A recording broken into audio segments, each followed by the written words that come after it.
Alright, so what's up YouTube? It's the Night Saint here, back with another video. And delusion. I think to a certain extent delusion isn't a bad thing, but delusion is like terrible. It's a terrible thing that exists that a lot of people indulge in without having a good sense of reality, right? And I get it to a certain extent, let's say with success or like, doing things that's out the norm.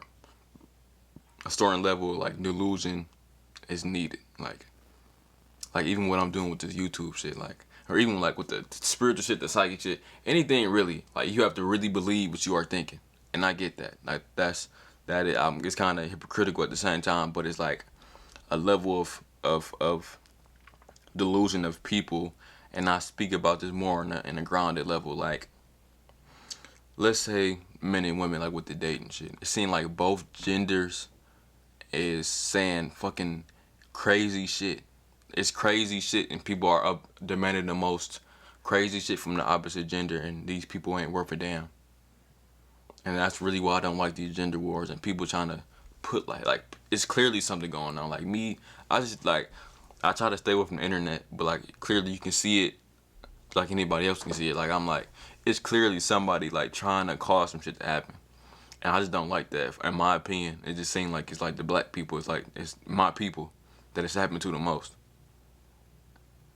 And like I said, that's a problem in itself. When I'm like, dog, like why the fuck are we just so goofy? Like I'm not gonna I ain't gonna lie, our people is fucked up. Like it's crazy and it's sad to see.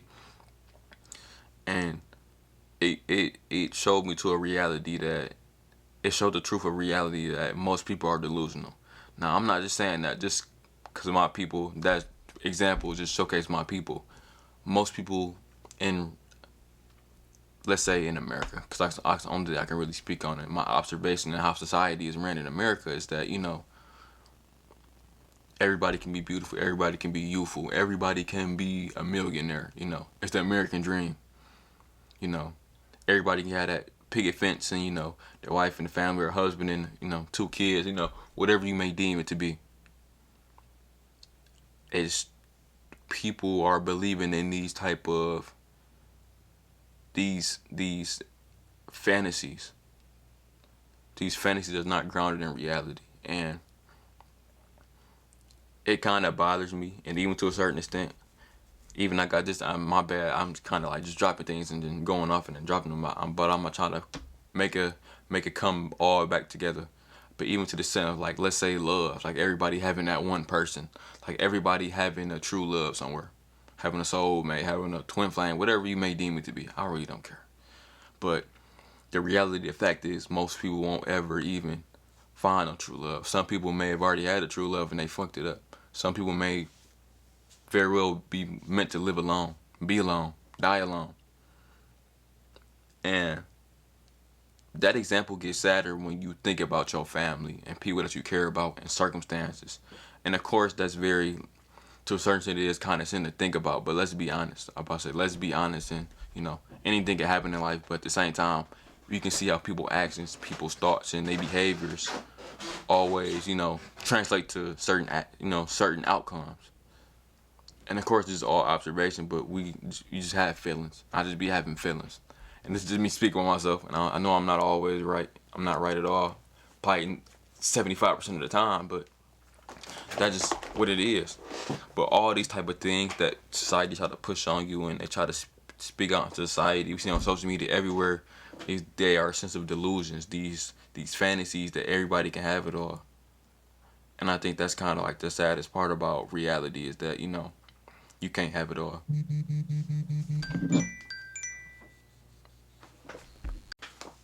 Yeah, and everybody can't have it all. And I think that's the fucked up part is that everybody legit can't have it all. Like, I think that life and society is making people feel too entitled.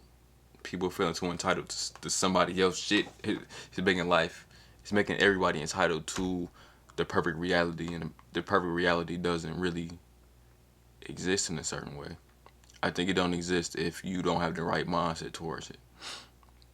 Just like how people be trying to speak about, I just want to be happy. Like, the thing about happiness is kind of like, enlightenment. It's kind of like, peace. It's kind of these things that these type of feelings, these type of thoughts, these type of mind states are very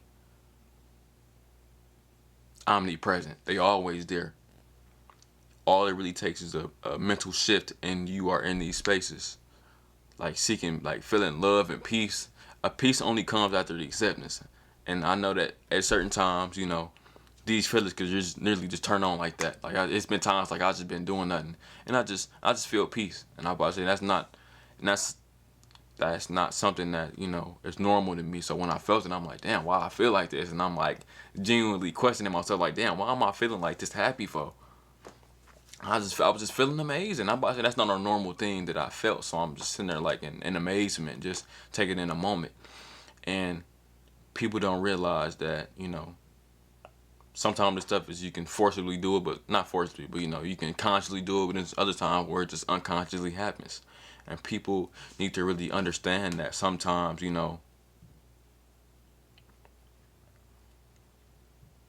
things aren't meant to be perfect. You're not gonna always get exactly what you want out of life. Not saying that you can't get a lot of what you want, but you know, life comes with acceptance. Like you have to accept some things as such, and then if you can accept certain things, like that what makes life so amazing. Like, and I was speaking about this in another one of my videos. Like sometimes life's not always gonna be so good, and like I said, if it was so good, it wouldn't even be worth anything. It wouldn't be worth, you know, smiling if your life was just so perfect.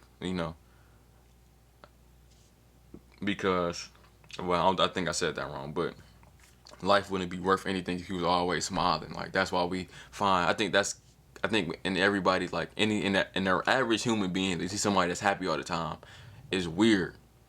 It's kind of creepy, and to certain shit I'd agree with it because it's not like it's kind of because part of me always feel like it's like a false sense of like happiness, but I'm not about to never talk down on somebody like that. But I don't like seeing people like that just be like so positive all the time, and because part of me just feel like it's like a facade. And I met real positive people. They know how to genuinely be able to deal with the upturn in life and the downturn in life. They just know how to deal with it and be in flow. But those people usually, the people that are just like fake happy, are usually the ones that are just trying to mask something. I don't like that. Like sometimes I can pick that up off of people, but yeah, it's essentially dealing in a state of delusion that's not really good for. It's not healthy. It's not healthy for the long term. It's not healthy for people that live a long life and don't have the right mindset and dealing with things. And if I'm being honest, the only really solution that I deem it to delusion is acceptance. Accepting where you are in reality, accepting exactly where you stand, because in reality, it's not gonna always be perfect. Your life not gonna end up like people have. It's kind of interesting how everybody's perspective of, let's say, success is the same. Or a lot of unconscious people's ideas of success are the same. And then we start to come across more conscious people. They have more tangible and more realistic reasons of happiness and peace. And those are things that I kind of push for. It's more realistic ways of thinking about success and more realistic ways of having love, and more often is not, it's real intangible. It's very internal, and it's something that deals with your values as an individual. And that's kind of what I push for people to more have a ideal that's very grounded and kind of cater to who you are as an individual. Let's say if society probably claims somebody to be very worthy by holding them, by their career. And realistically, on an individual basis, your career don't matter. You already worthy as is. You already important as is. So as an individual, we all got gifts. Your gifts will always make room for you. And I believe that, if you are able to, you know, capitalize off your gifts, that would bring true success. And your gifts are attuned and really cater to who you are as a person. That's what I believe like success is as an individual. And That's a grounded look at it. That's a grounded look at it. It's a very personal, and it doesn't have any bearing on it, anybody outside of yourself. And having that type of view will allow for, let's say, the maximum type of flourishment inside of your own life. That's what I believe. That's first-hand experience. That's what's happening to me, and that's something I just been realizing. So yeah, I don't allow yourself to be in a delusional state of, where you're not in reality. Like, if you're gonna be delusional, you have to be grounded in reality as well. And I get that's kind of like oxymoron, right? Like, being grounded and being delusional, like, being disillusioned, and but also being able to partake in the illusion. You know, I think it's like the ultimate form of balance, ultimate force of flow. So if y'all like the video, like, comment, and subscribe, and I'll see y'all later. Thank you.